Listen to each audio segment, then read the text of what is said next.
விஜய் கட்சியைச் சேர்ந்த கோடிக்கணக்கானோர் திமுகவில் இணைந்ததால் பரபரப்பு. அதிர்ச்சியில் தாவேகாவினர். குழப்பத்தில் விஜய்.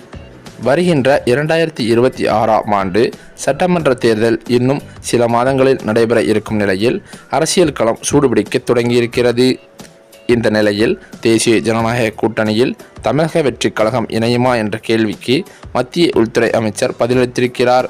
இந்த பதில்தான் தற்போது அரசியல் வட்டாரத்தில் பரபரப்பாகவே பேசப்பட்டு வருகிறது. அதற்கு தேர்தலுக்கு இன்னும் போதுமான காலம் இருப்பதாகவும் இன்னும் சில காலங்கள் காத்திருந்தால் அனைத்துமே தெளிவாகிவிடும் என்று அவர் பதிலளித்திருக்கிறார். 2026 சட்டமன்ற தேர்தலில் போட்டியிட்டு எப்படியாவது தமிழகத்தில் தற்போது இருக்கக்கூடிய திராவிட முன்னேற்ற கழக ஆட்சியை கவிழ்க்க வேண்டும் என எதிர்க்கட்சிகள் தரப்பில் மும்முரமாக பணிகள் மேற்கொள்ளப்பட்டு வருகிறது. தமிழகத்தின் பிரதான எதிர்க்கட்சியான அதிமுக மற்றும் அதன் கூட்டணி கட்சியான பாஜக இதற்கான ஆயத்த பணிகளை தொடர்ந்து மேற்கொண்டு வருகிறதாம். 2021 ஆண்டு நடைபெற்ற சட்டமன்ற தேர்தலில் கூட அதிமுக பாரதிய ஜனதா கட்சியின் தேசிய ஜனநாயக கூட்டணியில் இடம்பெற்று தேர்தலை 2 கட்சிகளும் ஒன்றாகவே சந்தித்தது. 2021 சட்டமன்ற தேர்தலில் 15 ஆண்டுகளுக்கு பிறகு பாஜக 4 இடங்கள் வெற்றி பெற்று முதல் முறையாக சட்டசபையில் நுழைந்தது. அதனைத் தொடர்ந்துதான் அதிமுக பொதுச் செயலாளர் எடப்பாடி பழனிசாமிக்கும் பாஜக கட்சியின் முன்னாள் மாநில தலைவரான அண்ணாமலைக்கும் இருந்த கருத்து வேறுபாடு காரணமாக பாஜக கூட்டணியிலிருந்து வெளியேறுவதாக அவர் அறிவித்திருந்தார். இதனைத் தொடர்ந்து 2024ஆம் ஆண்டு நடைபெற்ற நாடாளுமன்ற தேர்தலில் 2 கட்சிகளும் தனித்தனியே தேர்தலை சந்தித்தது.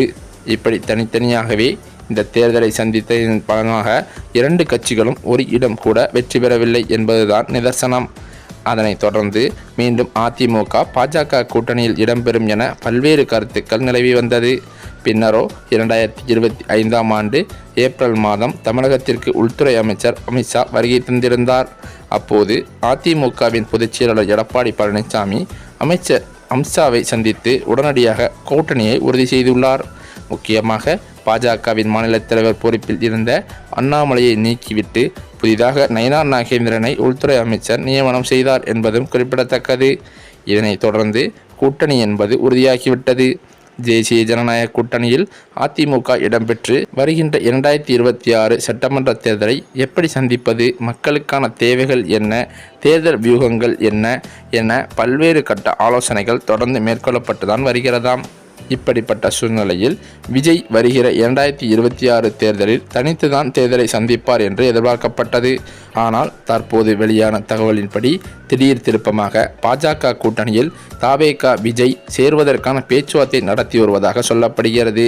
இந்த தகவல் அறிந்த தாவேகா தொண்டர்கள் பலரும் அதிர்ச்சியடைந்து கோடிக்கணக்கானோர் திமுகவில் இணைய முடிவெடுத்து விட்டதாக தகவல்கள் வெளியான நிலையில் இதற்கான ஏற்பாடுகளை பிரம்மாண்டமாக ஸ்டாலின் செய்து வருவதாகவும் அவர்களை திமுகவில் இணைப்பதற்கான தீவிர முயற்சியில் ஈடுபட்டு வருவதாகவுமே தகவல்கள் வெளியாகியுள்ளது.